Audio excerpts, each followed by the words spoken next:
नमस्कार, न्यूज 69 में आपका स्वागत है। मैं हूं आपके साथ अंकिता। चलिए बढ़ते हैं खबर की ओर। मध्य प्रदेश के नेता प्रतिपक्ष उमंग सिंगार ने चुनाव आयोग की विशेष गहन पुनरीक्षण प्रक्रिया के दूसरे चरण को लेकर प्रेस कॉन्फ्रेंस की और इसे लोकतंत्र की जड़ों पर हमला बताया।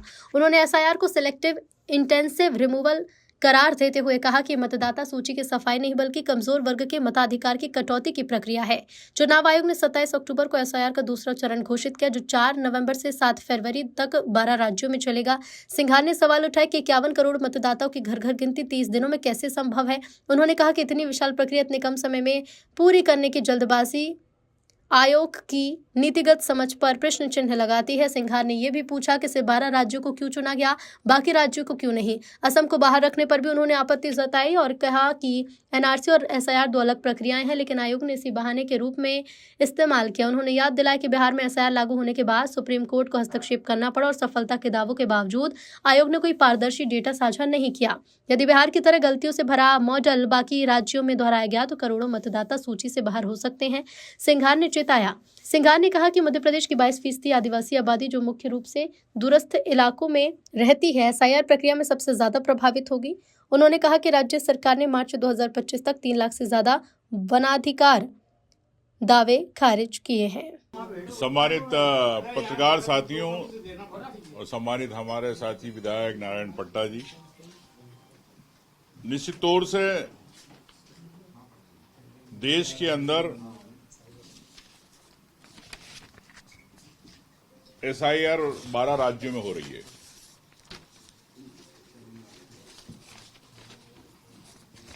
लेकिन मैं समझता हूं कि ये एसआईआर विशेष गहन पुनरीक्षण, स्पेशल इंटेंसिव रिवीजन, चुनाव आयोग ने इसका नाम दिया, लेकिन मैं इसको मानता हूं सिलेक्टिव इंटेंसिव रिमूवल, मतलब चयन करना, गहन रूप से चयन करना और वोटर लिस्ट से नाम हटाना। चुनाव आयोग ने हर साल स्पेशल समरी रिवीजन एसएसआर करता आया है, तो क्यों आवश्यकता पड़ी आपको एसआईआर की? मतलब आपकी जो प्रक्रिया हर साल आप चुनाव नाम जनवरी में घटाना बढ़ाना करते थे, उसी को लेके आपको विश्वास नहीं है। मतलब आपकी प्रक्रिया में ही आपको विश्वास नहीं है, तो जनता को कैसे विश्वास होगा? मैंने वोट चोरी को लेकर 19 अगस्त को भोपाल में प्रेस कॉन्फ्रेंस करी थी। इस प्रेस कॉन्फ्रेंस में कई प्रमाण के साथ मैंने आप लोगों को जानकारी दी थी, लेकिन आज तक मध्य प्रदेश चुनाव आयोग, चाहे केंद्रीय चुनाव आयोग, भारत शासन ने आज तक इस पे एक जवाब नहीं दिया। यह अलग बात है कि बीजेपी ने प्रेस कॉन्फ्रेंस करी, चुनाव आयोग के पक्ष में एजेंट बनके और जवाब देने का प्रयास किया। मैंने स्पष्ट कहा था कि 2 महीने के अंदर 16 लाख वोट बढ़े थे। वो चुनाव आयोग ने एक पत्र निकाला था 9 जून 2025 को, जिसमें स्पष्ट लिखा था कि जो सूची रहेगी, अंतिम सूची के बाद जो नाम जोड़े जाएंगे, वो किसी को ना दिए जाए, ना किसी वेबसाइट पर डाले जाए। आपको भी मैंने इसकी जानकारी दी थी। आज तक प्रदेश और देश के चुनाव आयोग चुप बैठे, और मैं समझता हूं कि ये मध्य प्रदेश के अलावा मिजोरम, राजस्थान, तेलंगाना, कई जगह इस प्रकार का आदेश हुआ था चुनाव आयोग का, लेकिन चुनाव आयोग ने इस पे कुछ नहीं कहा। तो जब चुनाव आयोग अगर गड़बड़ी कर रहा है देश का, तो हम एसआईआर को लेके, एक गहन पुनरीक्षण को लेके, मतदाता सूची को लेके हम कैसे विश्वास करें? मैं मानता हूं प्रदेश में 5.5 करोड़ वोट है, 5,65,00,000 समथिंग, लगभग 65,000 वोट आपके मतदान केंद्र है। देश के अंदर 51 करोड़ वोटर है और 4 नवंबर से 4 दिसंबर के बीच में एक महीने के अंदर 30 दिन के अंदर आपको 51 करोड़ वोटरों की और मध्य प्रदेश में 5.5 करोड़ वोटर की सम्मिलित है कि आपको गिनती करना है। एक महीने में कैसे संभव है, ये बड़ा चुनाव आयोग का अजूबा काम हो रहा है।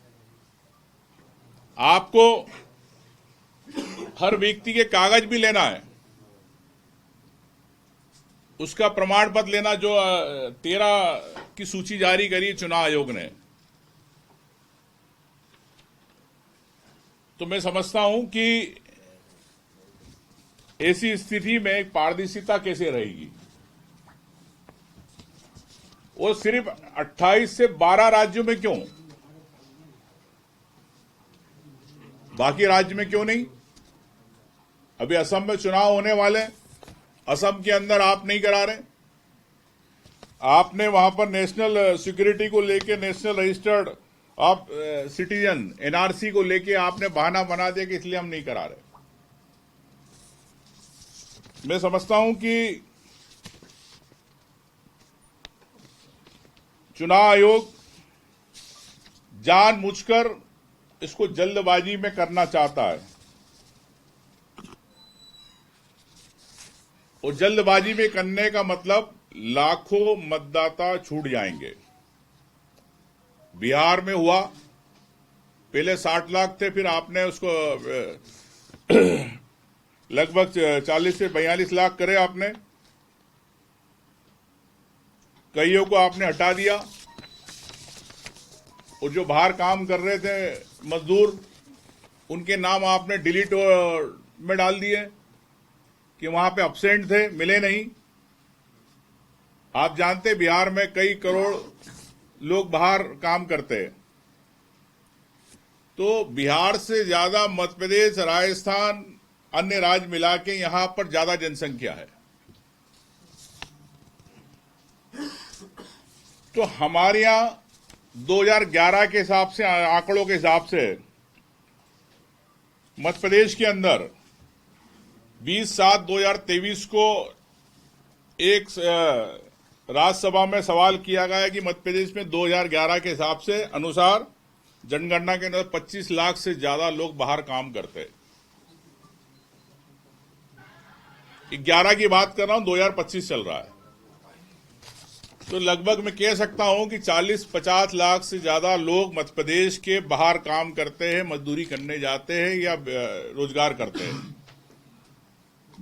तो क्या एसआईआर के अंदर एक महीने के अंदर क्या उनको मध्य प्रदेश आना पड़ेगा अपनी प्रामाणिकता देने कि हम यहां के निवासी हैं?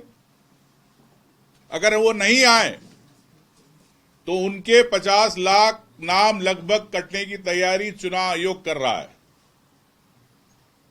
तो क्या ये भारतीय जनता पार्टी की साजिश नहीं है चुनाव आयोग के माध्यम से अगले चुनाव को लेके? अगर 50 लाख वोट कटता है तो आप समझ सकते हो कि मध्य प्रदेश के अंदर किस प्रकार से भारतीय जनता पार्टी अपनी बिसात बिछा रही है अगले चुनाव को लेके। जब 16 लाख वोट बढ़े आखिरी के 2 महीने में 2023 में, तो कैसे उन्होंने 30-40 सीटों का खेल हुआ, ये मैंने आपको प्रमाण के साथ दिए। तो जब 16 लाख वोट पे ये स्थिति बनी, तो क्या 25 से 50 लाख वोट पे क्या स्थिति बनेगी? ये मैं प्रदेश की जनता को बताना चाहता हूं कि एक महीने के अंदर किस प्रकार से जल्दबाजी के अंदर करना चाह रही है। साथियों, वो विशेष रूप से आदिवासी मतदाता, जैसे अगर बात की जाए तो सबसे ज्यादा पलायन वो करता है आपके मंडला डिंडोरी क्षेत्र से, चाहे हमारे धार जो झाबुआ तरफ से गुजरात जाते, इधर से महाराष्ट्र जाते, कई जगह जाते। 22% आबादी आदिवासियों की, जो जंगल पहाड़ दूर दराज इलाकों में रह रहे, ना इंटरनेट है, ना उनके पास कंप्यूटर है, ना दस्तावेजों की समझ है। तो क्या आदिवासी वोट काटने की भारतीय जनता पार्टी तैयारी कर रही है मध्य प्रदेश के अंदर?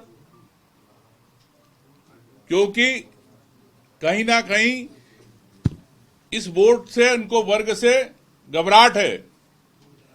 वो मैं समझता हूं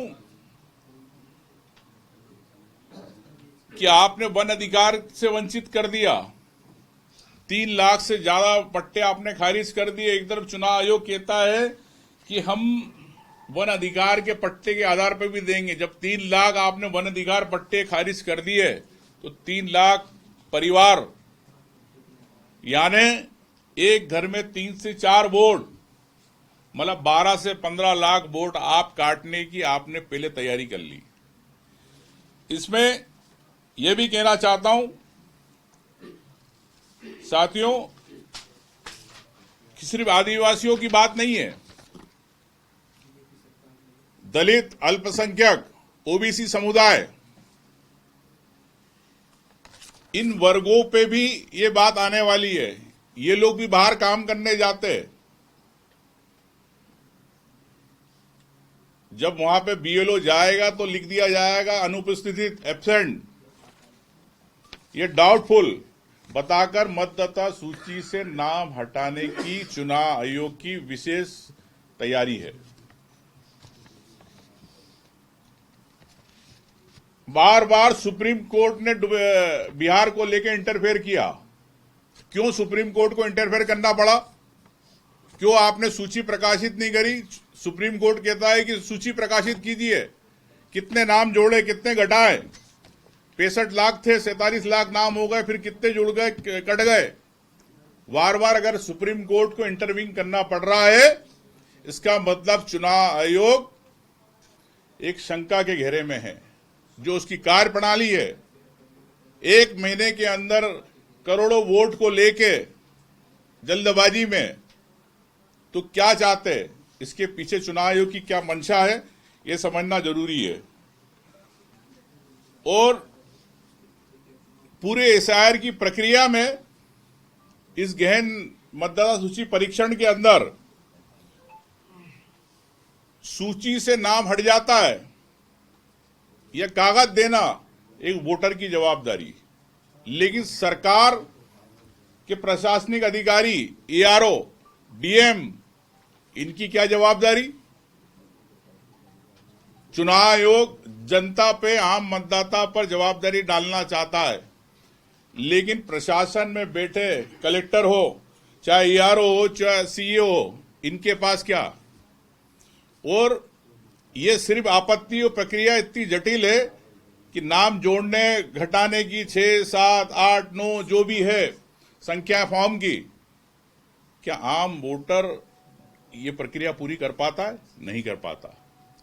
तो ये मैं समझता हूं कि जो प्रक्रिया चल रही है, ये मतदाता सूची की सफाई नहीं है, ये लोकतंत्र की सफाई है।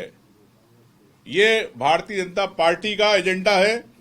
चुनाव आयोग को एसआईआर का संचालन कर रहा है, मगर नियंत्रण भाजपा के हाथ में है।